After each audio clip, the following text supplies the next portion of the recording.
convidá-los então, abram suas Bíblias comigo. Evangelho de João, capítulo 3, verso 22. A palavra do Senhor diz assim: Então Jesus e seus discípulos saíram de Jerusalém e foram à região da Judéia. Jesus passou um tempo ali com eles, batizando. Deixa eu explicando o contexto enquanto lemos, que depois fica mais rápido. Jesus, ele tem um encontro com João Batista antes de começar o seu ministério.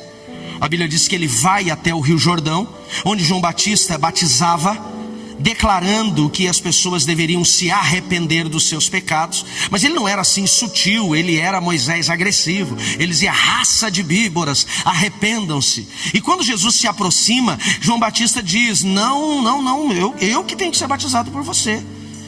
Eu que tenho que ser batizado por você. Jesus falou: convém que assim aconteça.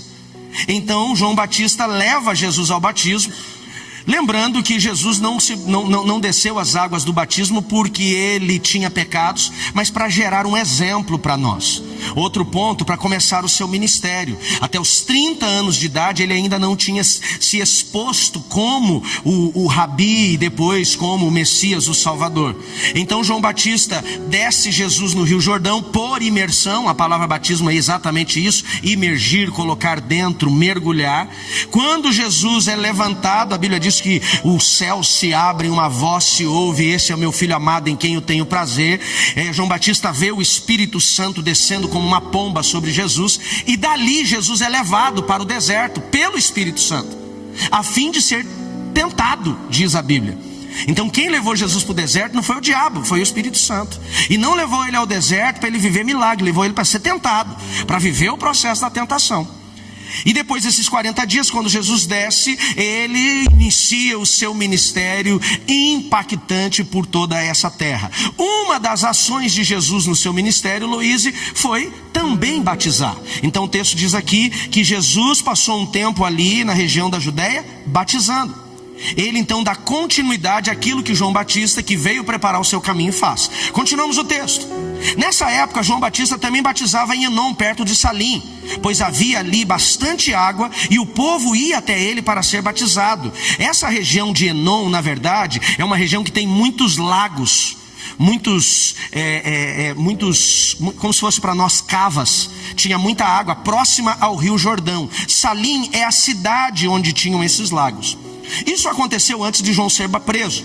Verso 25. Surgiu uma discussão entre os discípulos de João Batista e um certo judeu a respeito dessa purificação cerimonial. Alguém discutia com os discípulos por que tinha que batizar, de onde João Batista tirou esse negócio do batismo. Verso 26.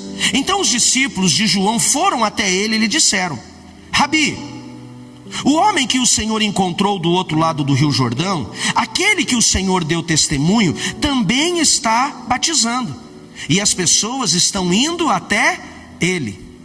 Quando Jesus vai até o Rio Jordão para ser batizado, João Batista declara, lá no Evangelho de Mateus, no capítulo 3, ele apresenta isso. Ele diz: eis o Cordeiro de Deus que tira o pecado do mundo. Até Jesus, quando o homem pecava, ou pelo menos uma vez por ano, Maurício, ele deveria trazer um cordeiro, um animal inocente, para o seu sangue ser derramado no seu lugar, e os pecados dele serem transformados, serem transferidos para esse cordeiro. Então quando João Batista vê Jesus, ele diz: esse é o Cordeiro de Deus, esse vai ser o sacrifício. Ele está então dando um testemunho que Jesus era maior do que ele. Por isso ele diz: eu não sou digno de desatar a sandália dos seus pés. E agora, depois que Jesus começa o seu ministério, ele começa a batizar. E os discípulos de João ficam meio desconfortáveis. Eles chegam para João Batista e falam assim: João, sabe aquele cara que você deu testemunho?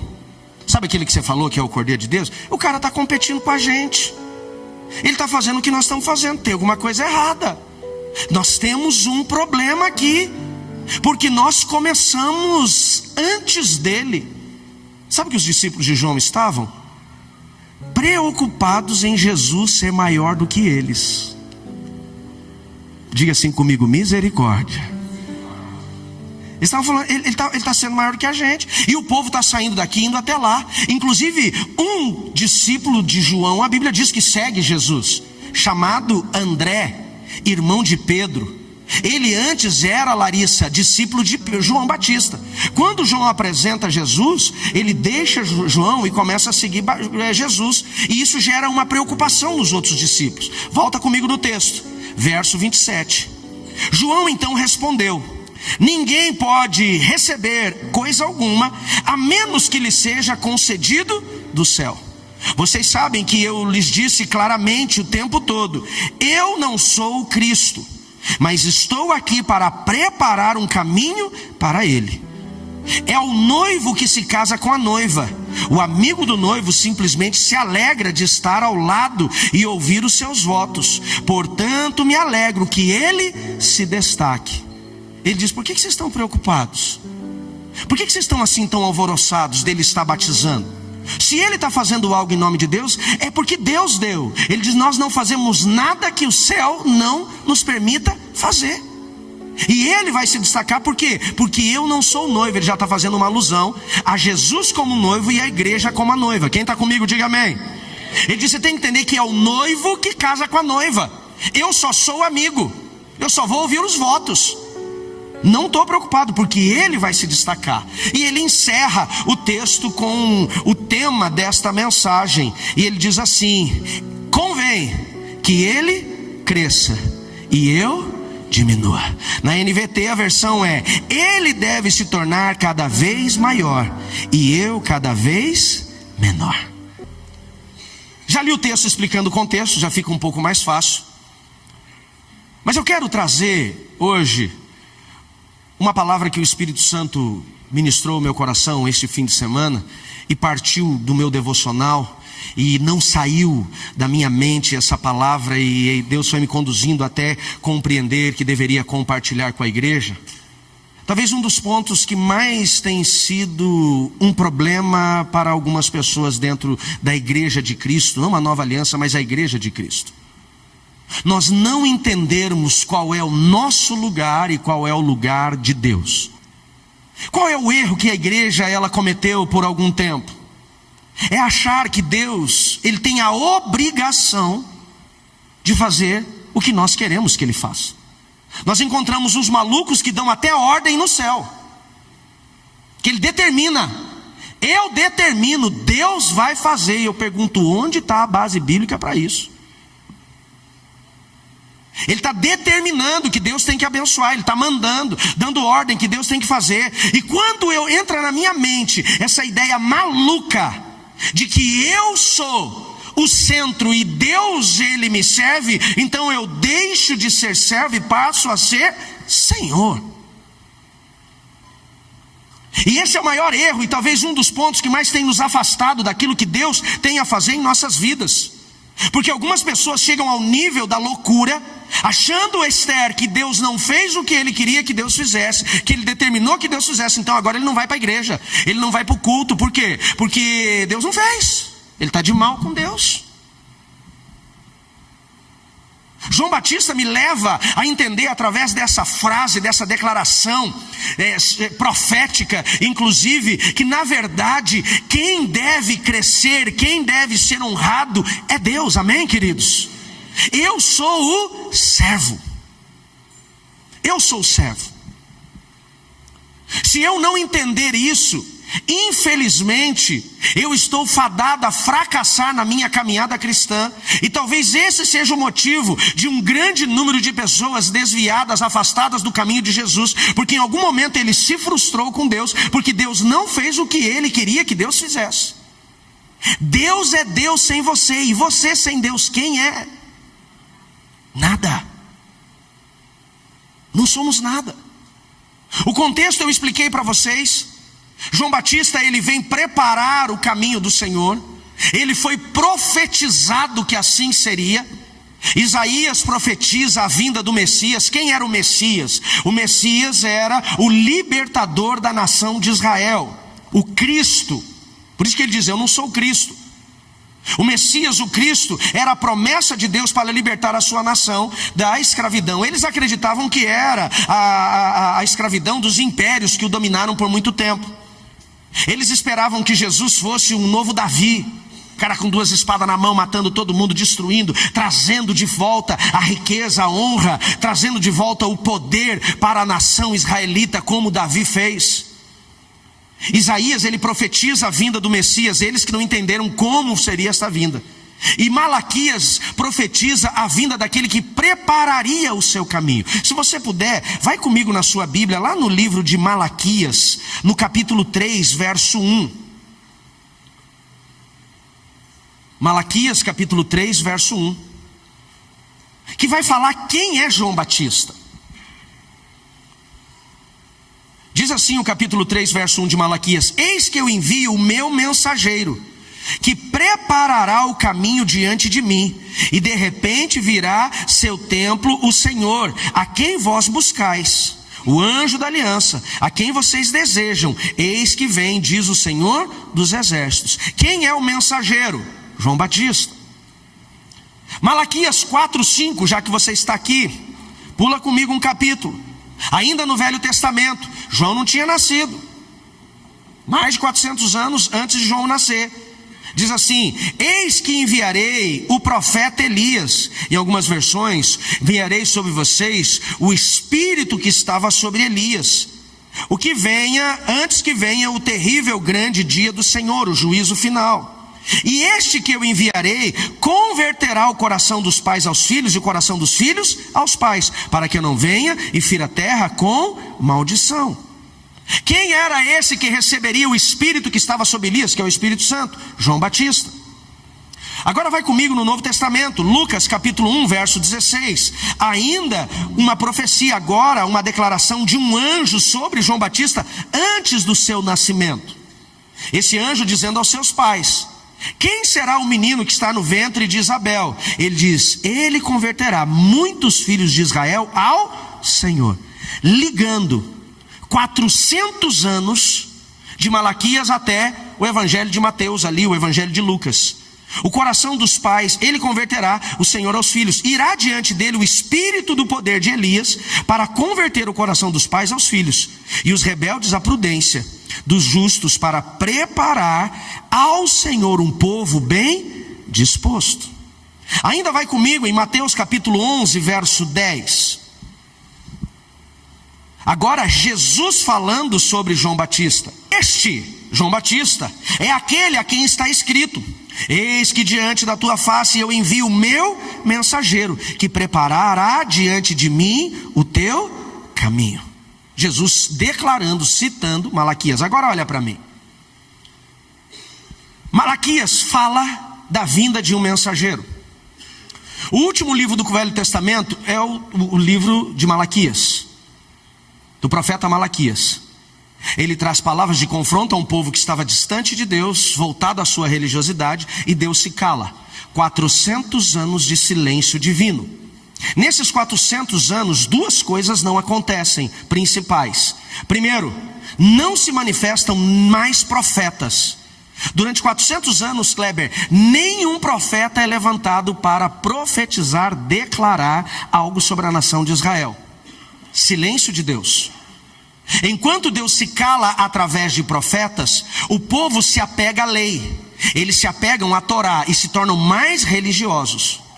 Nesses 400 anos onde profetas não são levantados, dois grupos religiosos são levantados com muita força. Um deles, os fariseus, que eram zelosos pela lei.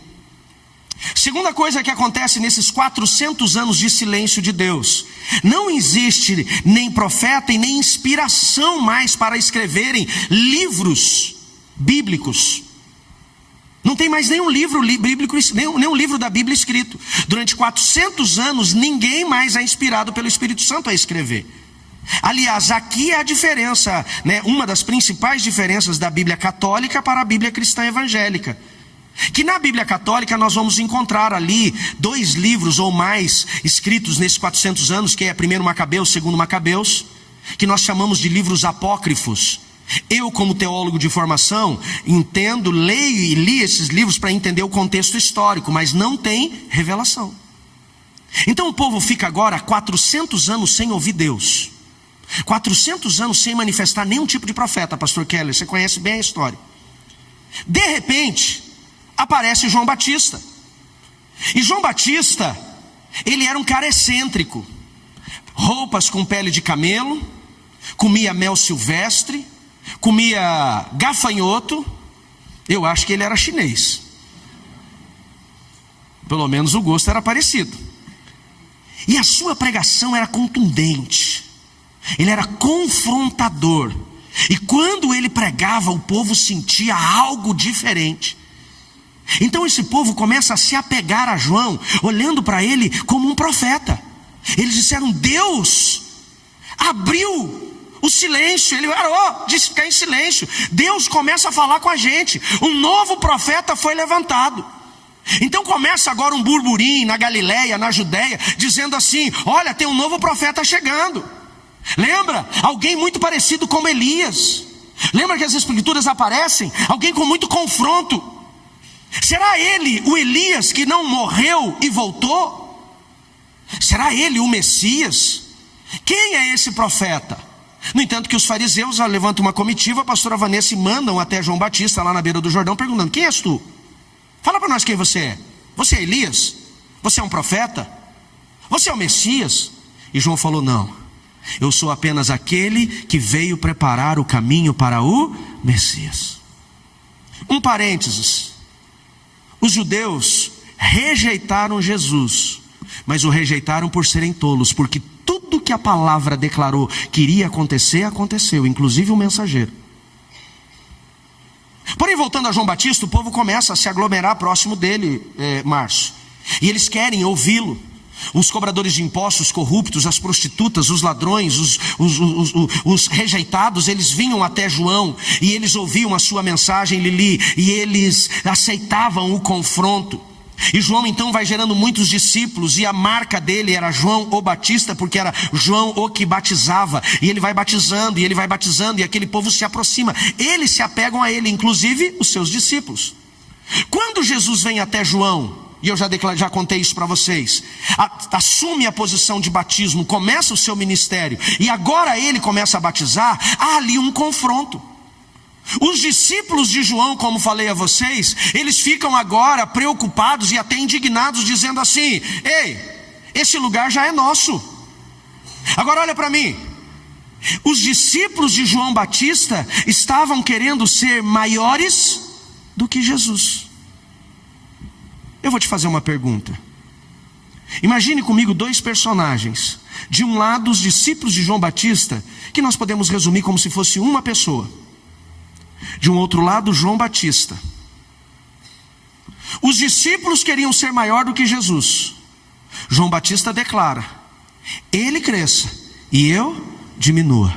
Agora eu gostaria de fazer, Márcio, um paralelo. Hoje na nossa caminhada cristã, quem nós somos? Aquele que quer ser maior do que Jesus? Ou aquele que quer que Jesus cresça? É uma pergunta retórica, porque nós não respondemos essa pergunta com palavras, mas com atitudes.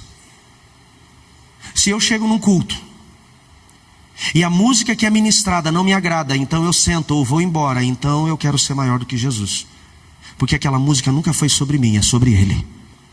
Quando nós falamos desses dois personagens, de um lado os discípulos de João, que estavam querendo parar Jesus, se tivesse um Pedro naquele meio, já estava incitando: pô, vamos lá resolver com aquele Jesus? Meu irmão, vamos lá, eu estou com uma espada aqui, se eles levantarem, nós vamos pro pau, ó. Os caras estavam querendo brigar com Jesus, por quê? Porque ele é Jesus. Quando eu acredito que se eu estou aqui, ele tem a obrigação de fazer o que eu quero, eu estou querendo ser maior do que ele. Então a música é o contrário, que eu cresça e ele diminua. Nunca foi sobre isso. Pastor, mas é que tem umas coisas que eu estou pedindo para Deus e não está acontecendo. Por quê? Porque ele não quis. Já parou para pensar nisso?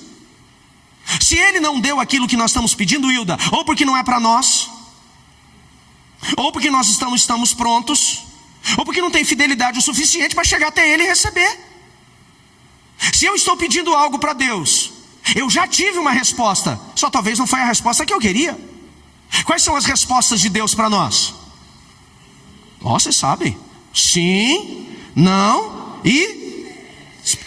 Qual delas é a melhor? As três. Porque se é de Deus, as três são a melhor. Para nós sempre é o sim, porque é o que nós queremos.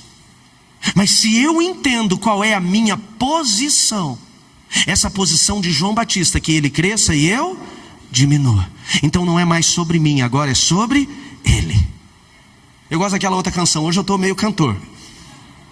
Ainda que a figueira não floresça, que não haja fruto na vide, que o produto da oliveira minta. Sério, segura um pouquinho e deixa eu te perguntar. Quando você canta essa música, você se alegra mesmo quando não acontece o que você precisa que aconteça?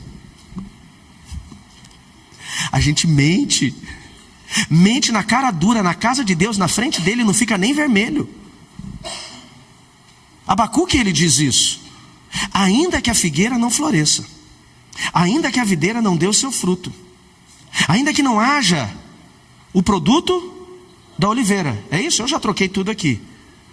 Que não haja animais no campo, não tem crias. Ele diz assim: todavia eu me alegrarei.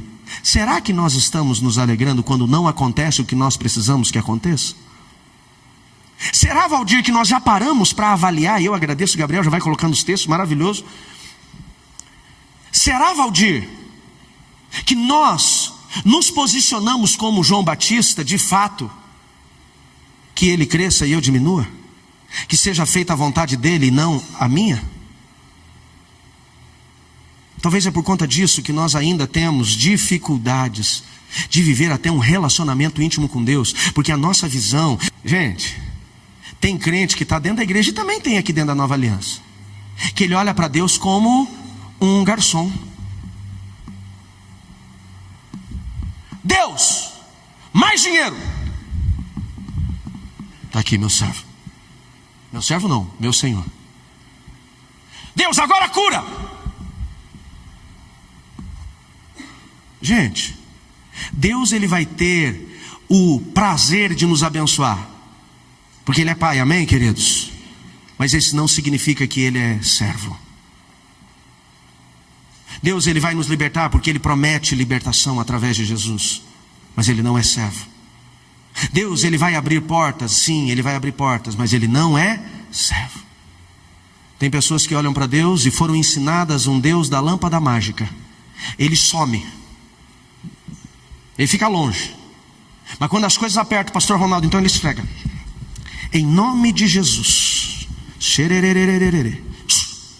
Sim, meu amo, eu quero cura, eu quero milagre. E não é assim. Ele é Deus sem nós, e nós sem Deus somos o quê? Ou quem? Ninguém, nada. Você pode rejeitar a Deus e querer só a sua bênção, mas infelizmente a Bíblia diz que chegará um momento que nos aproximaremos e diremos: eu fiz. Ele diz: apartai-vos de mim, não vos conheço. De um lado nós temos os discípulos de João, que queriam confrontar Jesus, queriam competir. E de um outro lado nós temos João, que falou: não, eu estou aqui para servir. Eu só vim preparar o caminho dele. Só. Convém que ele se destaque, que ele cresça e eu diminua. Pastor, como é que eu posso viver esse processo dele crescer e eu diminuir? 5 lições, anota lá, que eu aprendo com João Batista. Primeira, eu senti sua falta, viu, filha? Rondônia, visitando a família. Primeira lição: se eu quero que ele cresça e eu diminua, eu preciso aprender a servir. Porque João Batista, ele se posiciona para que ele cresça e João diminua servindo. Quando vem a comitiva dos fariseus: é você, não sou. Quando os discípulos de João ficam indignados, Wilson, falando: ele está batizando, o que nós estamos fazendo? Foi você que começou. Ele falou: que ele cresça, eu diminua. Não sou Messias, eu vim preparar o caminho. Eu estou aqui para servir. Eu vou contar até 3 e você vai dizer servir. 1, 2, 3 e servir. Essa é a nossa função. Aliás, o próprio Jesus, ele ensina isso. Ele diz assim, olha que coisa maravilhosa: se vocês querem ser o maior, se vocês querem ser os líderes, então sirva. Vem cá, por gentileza. Quando Jesus, Davi, ele está prestes a se entregar, Luciano, no madeiro, ele ia para a cruz. Ele reúne os seus discípulos para uma última conversa, para uma última instrução. E antes de servir a última ceia para os seus discípulos, ele se prostra, vem de frente para mim, Márcio. Ele se prostra aos seus discípulos. Põe seu pezinho aqui, filho. E a Bíblia diz que ele lava os pés de cada um dos seus discípulos. Nós muitas vezes temos, Jéssica, um discurso bonito, que ele cresça e eu diminuo, mas nós não conseguimos servir nem dentro de casa. De coração, meu irmão, tem homem aí? Deixa eu perguntar, meu amado irmão, qual foi a última vez que você lavou os pés da sua esposa? A gente já começa por aqui. A gente fala muito de servir, e eu sou servo, mas a gente não serve dentro de casa. Ai, pastor, minha esposa usa sapatilha, pastor. A minha eu já proibi de usar sapatilha lá em casa. O sangue de Jesus tem poder. Irmão, servir o pezinho cheiroso é fácil. É servir aquele que está azedinho mesmo, e não, no jeito que chegou. Senta aqui, paixão. Deixa eu te servir, eu vou fazer um escalda-pés para você. Tem homem que reclama: ai, pastor, lá em casa o pijama da minha esposa é jeans. Vocês entenderam, né? E é duplo ainda, uma calça em cima da outra. Por quê? Porque nós não servimos. Jesus, ele se prostra diante dos discípulos dele, e ele lava os pés, Bruno. Ele fala: essa é a posição. Obrigado, filho. Te amo, viu? Qual foi a última vez que nós homens lavamos a louça ou a roupa em casa? Ai, pastor, isso não é coisa de homem. Como não é coisa de homem? É coisa de quem? É coisa de quem suja. Não é? E a conversa começou a ficar esquisita. Não levanta não, irmão, pelo amor de Deus. Eu vou chegar nelas, eu chego nelas. A louça não é da mulher. Ai, porque é a mulher. Não, meu irmão, a louça é de quem suja. A roupa é de quem suja. Servir. Nós gostamos que os nossos filhos nos sirvam. Eu cresci, Márcio, meu pai dizendo assim: vai lá buscar. Por que eu? Porque você é novo. Piá não tem canseira. Você ouvia isso também? Piá não tem canseira. Vai, corre lá. Agora, quantas vezes nós paramos para servir os nossos filhos? Tem gente com todo amor e carinho. Eu quero assim, coloque muito amor nas minhas palavras. Tem gente que o cara quer ser missionário para servir os africanos, mas ele não serve os pais. Ele não serve a família. Sabe por que João Batista, ele não tinha só discurso, mas ele tinha autoridade para dizer que ele cresça e eu diminua? Porque ele veio para servir. Eu acho tão interessante que o ministério de João Batista, ele foi impactante e transformador, mas foi curto. E por que o ministério dele foi curto? Porque ele só veio para servir. Ele veio, preparou o caminho e Deus levou. A história de João Batista, Ronici, rapidamente para a gente lembrar, ele começa a pregar e confrontar, ricos ou pobres. Ele confrontava todo mundo. Herodes o Grande morre, deixa seus filhos tetrarcas, cada um cuidando de uma região. Herodes Filipe se casa com Herodias. Herodes Antipas, o irmão, toma Herodias dele. Ela abandona o irmão num caso extraconjugal com outro irmão que era mais poderoso, que era mais forte. E os fariseus, os religiosos que condenavam o pecado, passando pano. Ninguém falou nada para Herodes. João Batista, pastor Keller, não tinha isso não. Apontou o dedo na cara de Herodes. Por isso que o povo falava: é Elias. E falou assim: adúltero, seu pecado deve ser punido com apedrejamento. Herodias fica indignada, endemoniada. Ela fala: como é que você deixa? Herodes falou: o cara é profeta, eu não vou me levantar. E Herodias agora fica arrumando um jeito de matar João Batista. Um dia sua filha, se não me engano Salomé, ela dança uma dança sensual para Herodes e os seus convidados de um banquete. Herodes fica encantado com a dança, chama a menina e diz assim: me peça o que você quiser que eu te dou até a metade do meu reino. Era a cultura dos reis agirem desta forma. A menina vai até a mãe e diz assim, ele falou para pedir o que eu quero, o que eu peço? A mãe falou, peça a cabeça de João Batista, porque ele me humilhou diante do povo. A menina, influenciada pela mãe, diz, eu quero a cabeça de João Batista. Herodes meio com medo, mas agora ele deu a palavra. A gente olha e fala assim, meu Deus, João Batista morreu cedo. Gente, foi o tempo dele. Porque se João Batista continuasse vivo, ia ter gente que ia confundir Jesus com João, João com Jesus, ia achar que João era o Messias. Acabou o tempo dele, porque ele veio para servir. Se nós queremos ser impactantes, relevantes e sermos agentes de transformação nesta sociedade, nós precisamos ter o DNA de Cristo, estarmos disponíveis para servir. E servir é um negócio, Alberto, que nem sempre nós, pastor Anderson, fazemos o que nós gostamos ou o que nós queremos, mas é servir. É servir. Segunda lição, você está aqui comigo ainda? Diga amém. A segunda lição que João Batista me ensina, se eu quero de fato, não só com discurso, mas com atitudes, que ele cresça e eu diminua, ele me ensina que eu preciso ser humilde. João era famoso no meio do povo. Uma multidão, Gerson, vinha até ele.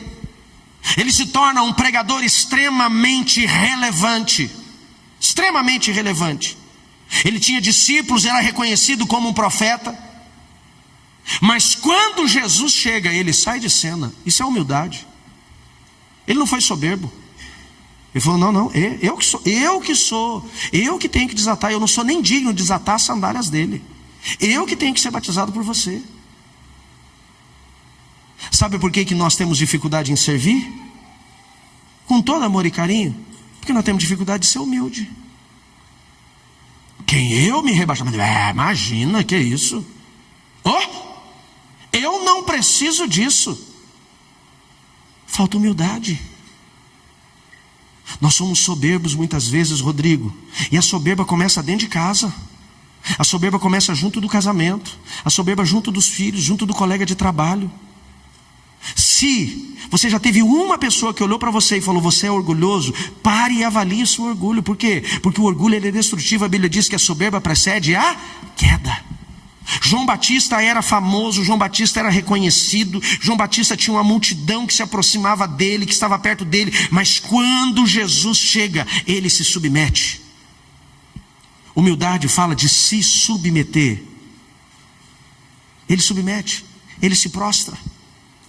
Tiago fala no capítulo 4, verso 6, que Deus ele dá graça ao humilde, mas resiste os soberbos. Eu não tenho mais sentido a presença de Deus, pastor. Deus já não tem mais falado comigo como falava antes. Eu já não consigo mais ouvir a voz do Senhor na palavra, eu não consigo mais ouvir a voz do Senhor no meu espírito. Será que Deus não está nos resistindo por causa da nossa soberba? E vou dizer para você, sabe como que nós vamos descobrir se somos arrogantes ou soberbos? Sendo provados pela a nossa humildade. É porque eu preciso ser humilde, então você vai ser humilhado. E se você responde com a espada na mão, foi reprovado. Tem situações que nós somos, Andréia, provados para podermos receber a graça de Deus. Pastor, eu não tenho recebido a graça de Deus. Talvez é porque está nos faltando humildade. Que ele cresça e eu diminua. João Batista revela isso com humildade. Eu e você precisamos fazer uma avaliação profunda. Sabe qual é o maior erro que nós encontramos hoje dentro das igrejas? Sacerdotes que querem ser maiores do que Deus. Sacerdotes com coração de discípulo de João. Nada é sobre nós, tudo é sobre Ele. São pessoas que estão disputando com Jesus, dizendo assim, não pare de batizar, porque sou eu que tenho que batizar. Cadê o meu nome? Este é um erro que está nos destruindo. Nos falta humildade. E qual que é a maior dificuldade que nos leva a sermos soberbos? Qual que é o maior agente que nos leva à soberba? Muitas vezes isso fala do nosso ego. a nossa carne que grita, ou até fala dos nossos traumas, das nossas rejeições que estão gritando. Então nós queremos ser reconhecidos. Eu quero ser aplaudido, eu quero ser reconhecido. Cadê meu nome? Cadê minha foto? Cadê meus aplausos? Cadê meu reconhecimento? Ei, que ele cresça e eu diminua. Terceira lição que eu aprendo com João Batista. João Batista serviu, João Batista foi humilde e João Batista sabia qual era o seu lugar. Ele sabia qual era o seu papel. Quando as pessoas vieram, a comitiva veio, Luísa, para perguntar: quem é você? Ele falou: eu não sou o Cristo. Já adiantei para vocês. Eu sou aquele que veio preparar o caminho dele. Eu não sou o noivo, eu sou o amigo do noivo. Sabe por que muitas vezes nós ficamos indignados com algumas situações que não acontecem de reconhecimento para nós? Às vezes até dentro de casa, porque nós não sabemos qual é o nosso papel.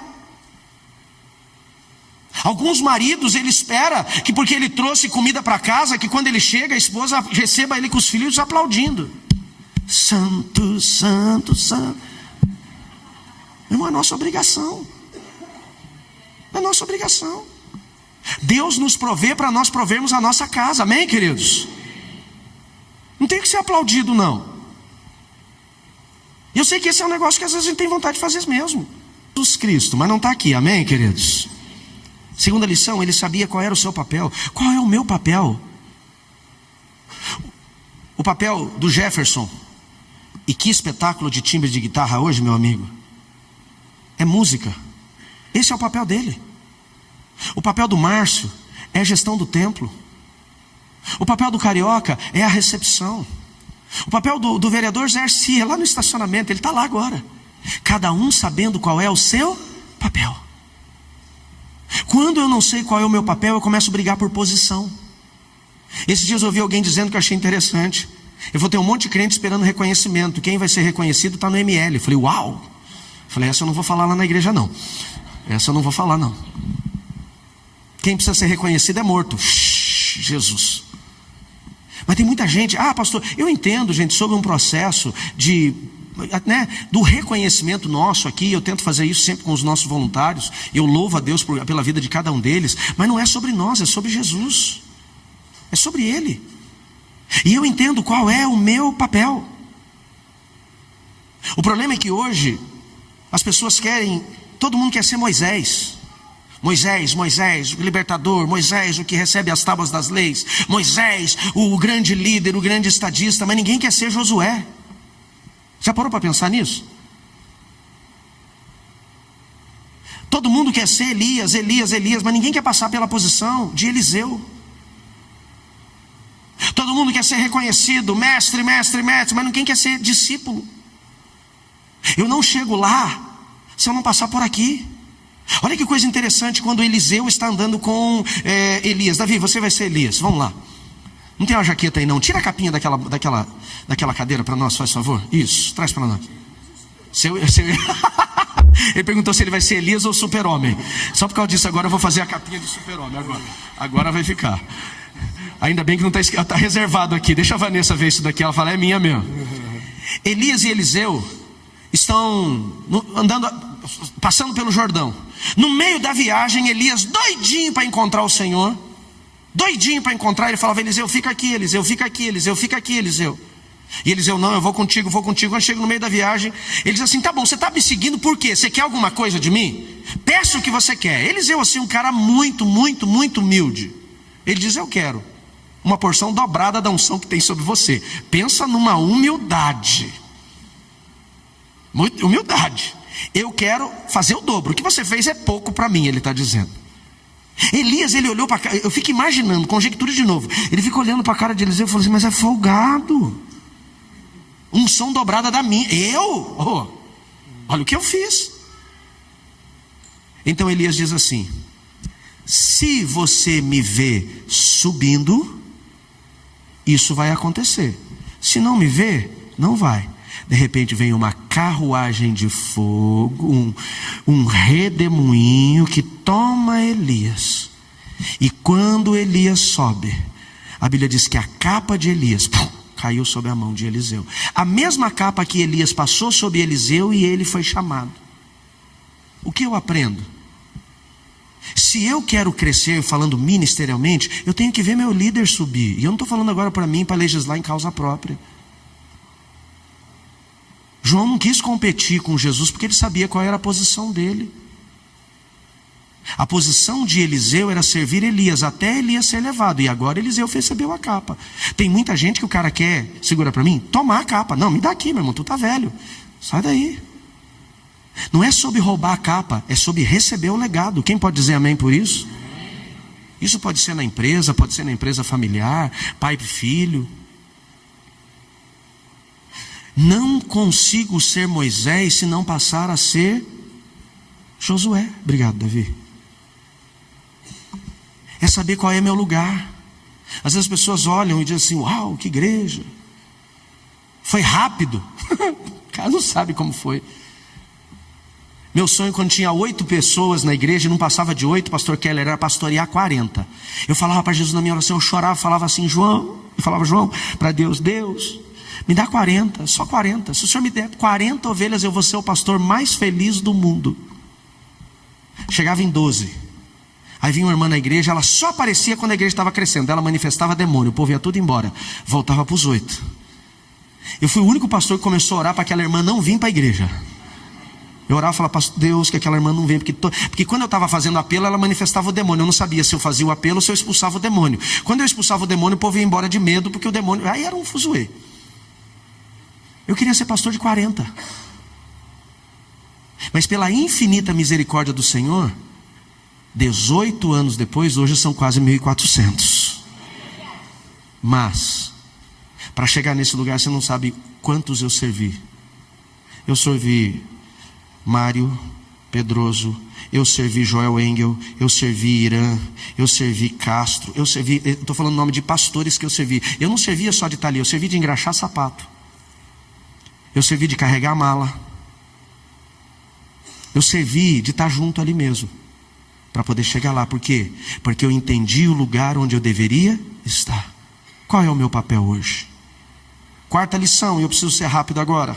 Eu estou na quarta ou estou na quinta? Quarta, né? Quarta lição que eu aprendo com João Batista. João Batista me ensina a centralizar a minha vida em Cristo. João ensina que o centro da nossa vida não deve ser nós mesmos, nem os nossos sonhos, nem a nossa fama, nem a nossa verdade, mas sim o Senhor. Nós usamos essa frase nos cultos, Wesley, que ele cresça e eu diminua. Quando eu venho para a igreja só por causa do milagre, eu sou o centro. Quando eu venho para a igreja só por causa da bênção, eu sou o centro. Quando eu venho para o culto só por causa da cura, eu sou o centro. Meu irmão, não importa se eu tenho ou não tenho, ainda que a figueira não floresça, todavia eu me alegrarei. Eu vou. Mas é que não aconteceu. Eu vou. Ele deve ser o centro. Quinta lição que João me ensina, eu estou indo um pouco mais rápido. Para ele crescer e nós diminuirmos, nós precisamos entender que ele tem que crescer em nós. Isso significa que nós temos que nos esvaziar de nós. Por que nós somos tão egoístas, tão centralizadores? Por que nós temos tudo para nós, infelizmente, Pedro? Porque nós achamos que somos o centro e queremos viver só o que nós queremos. Pastor, como é que eu me esvazio de mim? Número 1, palavra, Bíblia, que é o que nós não queremos fazer. Meu irmão, tua carne odeia ler a Bíblia, por isso leia. Porque quando você vai fazer seu devocional, você vai se esvaziando. Pastor, por onde começa? Começa pelo Provérbios, 1 capítulo por dia. Começa pelo Evangelho de João, 1 capítulo por dia. Pastor, é que eu não sei fazer devocional. Meu irmão, você lê, tira pelo menos um ponto de meditação. Para começar, qual é o conselho de Deus para mim? Segundo a Sociedade Bíblica Americana, 79% dos crentes não leem a Bíblia todos os dias, menos os da Nova Aliança. Diga amém. Por que nós não conseguimos que ele cresça e nós diminuamos? Porque a gente não quer que ele cresça e nós já não se esvazia. Pastor, como é que ele cresce e eu diminua? Como é que eu me esvazio de mim mesmo? Vida de oração. Tua carne também não quer orar. Meu irmão, tua carne não tem problema nenhuma de ficar 2 horas na frente do Reels, vendo coisa que não tem nada a ver. E vê. Agora vai orar para ver se a bicha não dá sono, não dá fome, não dá dor de cabeça. Isso é carne. Carne não é corpo, é alma corrompida. Ai, pastor, mas é que, para que eu tenho que orar? Eu não tenho nada para pedir, porque a visão que nós temos e fomos ensinados, que nós só oramos para pedir. E quem disse que oração é para pedir? Oração é para relacionar. Posso ouvir um amém? Relacionamento. Quando eu estou orando, eu estou me esvaziando e deixando o Espírito Santo me preencher com a presença de Deus. A vida de oração não é sobre pedir, é sobre relacionamento. É quando você começa a orar em línguas. A Bíblia diz que aquele que ora em línguas edifica a si mesmo. A gente fala assim, eu estou orando em espírito. Não, orar assim é orar em pensamento. Orar em espírito é orar em línguas. Esse é o lugar. Tira na sua vida 10 minutos por dia para você orar em línguas. Você não vai conseguir ficar só nos 10. Entra na oração e fala assim, hoje eu não vim atrás de bênçãos. O Senhor não me deve nada para mim. Hoje eu vim só para conversar contigo, eu vim para te louvar. Pastor, eu não sei o que orar. Abre o Salmo e leia lá o Salmo 1, Salmo 2, Salmo 3. O Senhor é meu refúgio, o Senhor é meu pastor. Ora o Salmo. Você não tem ideia o quanto isso vai te esvaziar. Quando nós vivemos esse processo, nos colocando exatamente nessa posição de nos esvaziarmos para que Ele cresça, que nós venhamos diminuir, então nós vamos começar a viver o processo de transformação. Infelizmente a igreja de Jesus ultimamente ela tem sido mística. Nós vemos isso aqui, Jefferson, até nos nossos processos de mapeamento. Tem gente que ele pensa que é o mapeamento que vai libertar e transformar ele. Não é o mapeamento, é Jesus. Você pode dizer amém? Não, porque se aquela igreja transforma. Não é aquela igreja. Quem transforma? Não, porque aquele pastor, se ele orar por você, gente, não sou nada, e nenhum pastor é. Quem transforma? Aí nós chegamos no lugar que ele cresça e eu diminua. Vamos colocar de pé.